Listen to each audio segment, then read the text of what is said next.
O que tornou Davi forte, na verdade, foi a perseguição, foi as lutas. Vamos dizer o seguinte, que Saul era o espinho na carne de Davi. Isso tornou Davi mais forte, capacitou a ele ser um bom rei para o futuro. Então, hoje nós vamos ler 2 Samuel 3 e 4. Vamos pedir antes de tudo a direção, né?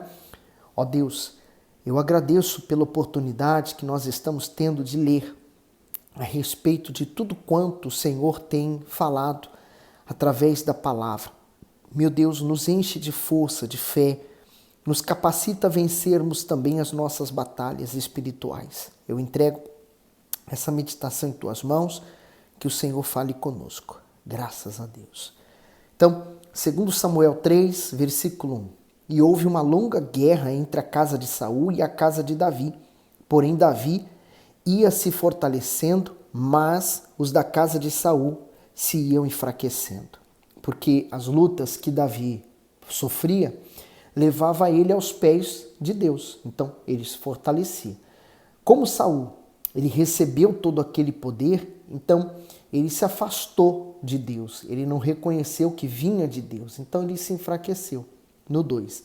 E a Davi nasceram filhos em Hebrom, e foi o seu primogênito Amnon de Ainoã, a Jezreelita, e o seu segundo, Queleabe, de Abigail, mulher de Nabal, o Carmelita, e o terceiro, Absalão, filho de Maaca, filha de Talmai, rei de Gessur, e o quarto, Adonias, filho de Agite, e o quinto, Zefatias, filho de Abital, e o sexto, Itreão, de Eglá, também mulher de Davi.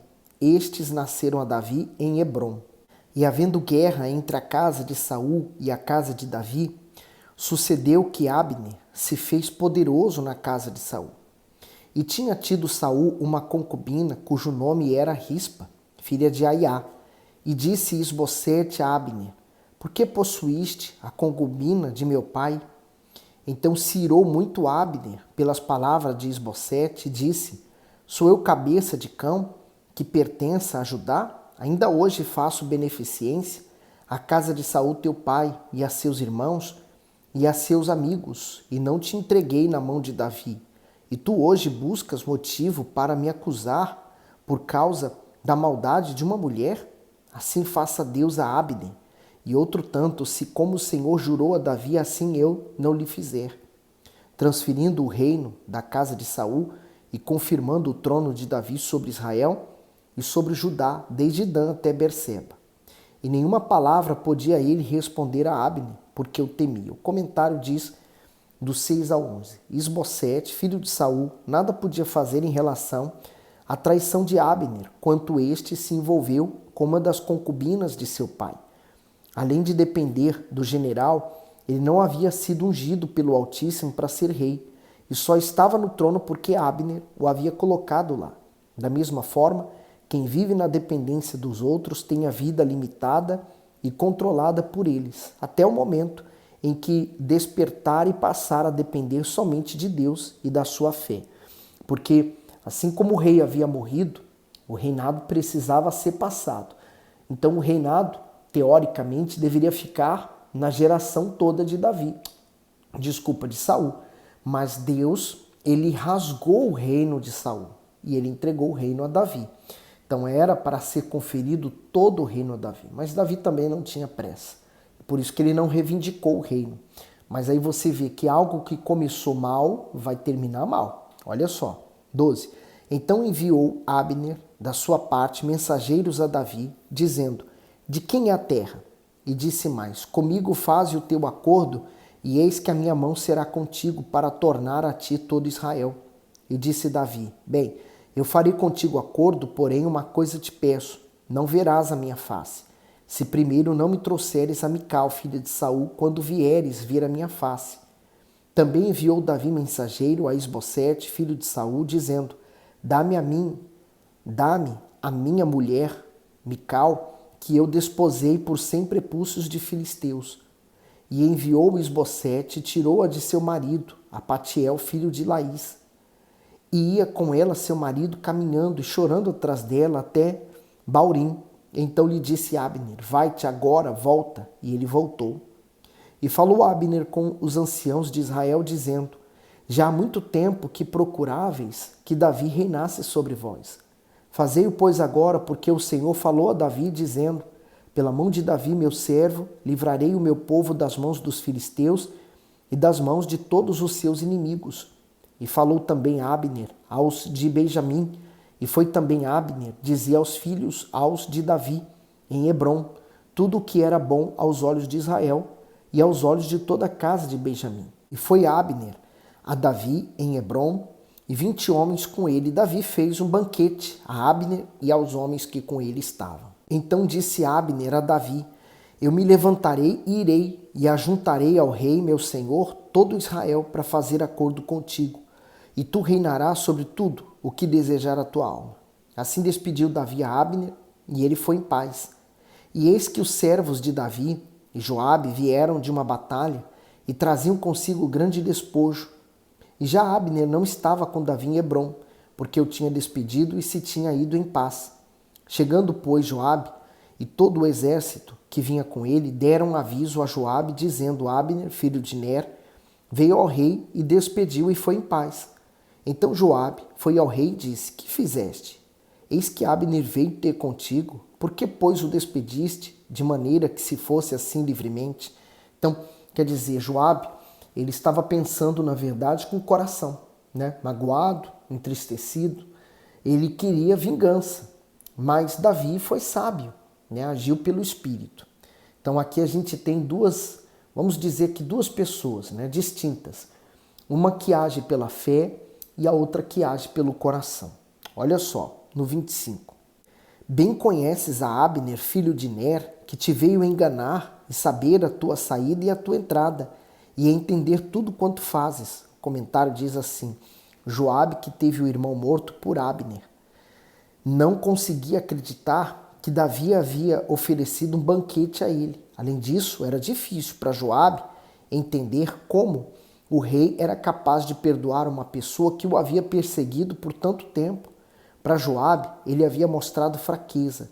Essa é a impressão que alguns têm da pessoa que perdoa aquele que o prejudicou.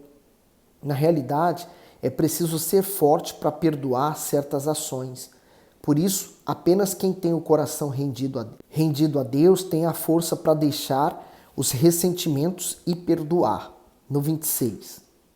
E Joabe, retirando-se de Davi, enviou mensageiros atrás de Abner e o fizeram voltar desde o poço de Sirá, sem que Davi o soubesse. Voltando, pois, Abner a Hebrom, Joabe o levou à parte, à entrada da porta, para lhe falar em segredo, e feriu ali pela quinta costela e morreu por causa do sangue de Azael, seu irmão. O que Davi depois, ouvindo, disse: inocente sou eu, e o meu reino para com o Senhor para sempre, do sangue de Abner, filho de Ner. Caia sobre a cabeça de Joabe, e sobre toda a casa de seu pai, e nunca na casa de Joabe falte quem tenha fluxo, ou quem seja leproso, ou quem se atenha a cajado, ou quem caia a espada, ou quem necessite de pão. O comentário diz: o forte desejo de vingança de Joabe o levou a matar Abner de forma covarde e traiçoeira, sem que Davi o soubesse. Ao tomar conhecimento da atitude de Joabe, Davi muito se entristeceu e declarou a própria inocência diante do ocorrido. Quem se coloca no lugar do Altíssimo para fazer justiça com as próprias mãos, considera-se juiz de si mesmo e dos outros, por isso sofrerá as consequências. Foi o que aconteceu com Joabe, que teve um fim de vida trágico. Só para relembrar, 1 Reis 2, 28 ao 34. E chegou a notícia até Joabe, porque Joabe tinha se desviado segundo a Adonias, ainda que não tinha se desviado segundo Absalão. E Joabe fugiu para o tabernáculo do Senhor e apegou-se às pontas do altar. E dissera ao rei Salomão que Joabe tinha fugido para o tabernáculo do Senhor, e eis que está junto ao altar. Então Salomão enviou Benaia, filho de Joiada, dizendo: vai e arremete sobre ele. E foi Benaia ao tabernáculo do Senhor e lhe disse: assim diz o rei, sai daí. E disse ele: não, porém aqui morrerei. E Benaia tornou com a resposta ao rei, dizendo: assim falou Joabe, e assim me respondeu. E disse-lhe o rei: faze como ele disse. e arremete contra ele e sepultam, para que tires de mim e da casa de meu pai o sangue de Joabe, sem causa derramou. Assim o Senhor fará recair o sangue dele sobre a sua cabeça, porque deu sobre 2 homens mais justos e melhores do que ele, e os matou a espada sem que meu pai Davi o soubesse, a saber, a Abner, filho de Ner, capitão do exército de Israel, e Amassa, filho de Jeter, capitão do exército de Judá. E assim recai o sangue destes sobre a cabeça de Joabe e sobre a cabeça da sua descendência para sempre. Mas a Davi e a sua descendência, e a sua casa, e ao seu trono, dará o Senhor paz para todo sempre. As consequências das más escolhas que Joabe fez não acarretou apenas o mal para ele, mas para toda a geração da família dele. Não significa que alguém nascendo da linhagem dele não pudesse ser diferente e buscar a Deus. Claro que Deus o abençoaria, mas com respeito a ele e os próximos que viria depois dele iriam sofrer muito, mas não por causa de Deus, mas por causa das más escolhas. 30. Joabe, pois, e Abissai, seu irmão, mataram a Abner por ter morto Azael, seu irmão, na peleja em Gibeão. Disse, pois, Davi a Joabe e a todo o povo que com ele estava: rasgai as vossas vestes e cingi-vos de saco e ide pranteando diante de Abner. E o rei Davi ia seguindo o féretro. E sepultando a Abner em Hebrom, o rei levantou a sua voz e chorou junto da sepultura de Abner, e chorou todo o povo. E o rei, pranteando a Abner, disse: havia de morrer Abner, como morre o vilão? As tuas mãos não estavam atadas, nem os teus pés carregados de grilhões, mas caíste como os que caem diante dos filhos da maldade. Então todo o povo chorou muito mais por ele. Depois todo o povo veio fazer com que Davi comesse pão, sendo ainda dia, porém Davi jurou, dizendo: assim Deus me faça, e outro tanto, se antes que o sol se ponha, eu provar pão ou alguma coisa. O que todo o povo, entendendo, pareceu bem aos seus olhos, assim como tudo quanto o rei fez pareceu bem aos olhos de todo o povo. E todo o povo e todo Israel entenderam, naquele mesmo dia, que não procedera do rei que matasse a Abner, filho de Ner. Então disse o rei aos seus servos: não sabei que hoje caiu em Israel um príncipe e um grande? Que eu hoje estou fraco, ainda que ungido rei. Estes homens, filhos de Zeruia, são mais duros do que eu. O Senhor pagará ao malfeitor conforme a sua maldade. A verdadeira loucura da insensatez, né? Levou eles a cometerem esse ato. Agora, segundo Samuel 4. Ouvindo, pois, o filho de Saul que Abner morrera em Hebrom, as mãos se lhe afrouxaram, e todo Israel pasmou. E tinha o filho de Saul 2 homens, capitães de tropa, e era o nome de um Baaná, e o nome do outro Recabe, filho de Rimom, o Berodita, dos filhos de Benjamim, porque também Berote se reputava de Benjamim. E tinha fugido os Berotitas para Gitaim, e ali tem peregrinado até o dia de hoje. E Jonatas, filho de Saul, tinha um filho aleijado de ambos os pés. Era da idade de 5 anos quando as novas de Saul e Jonatas vieram a Gisrael, e sua ama o tomou e fugiu. E sucedeu que, apressando-se ela a fugir, ele caiu e ficou coxo. E o seu nome era Mefibosete. E foram os filhos de Rimom, o Beerodita, Recabe, Baaná, e entraram em casa de Isbosete no maior calor do dia, estando ele deitado a dormir ao meio-dia. E ali entraram até o meio da casa, como que vindo buscar trigo, e o feriram na quinta costela.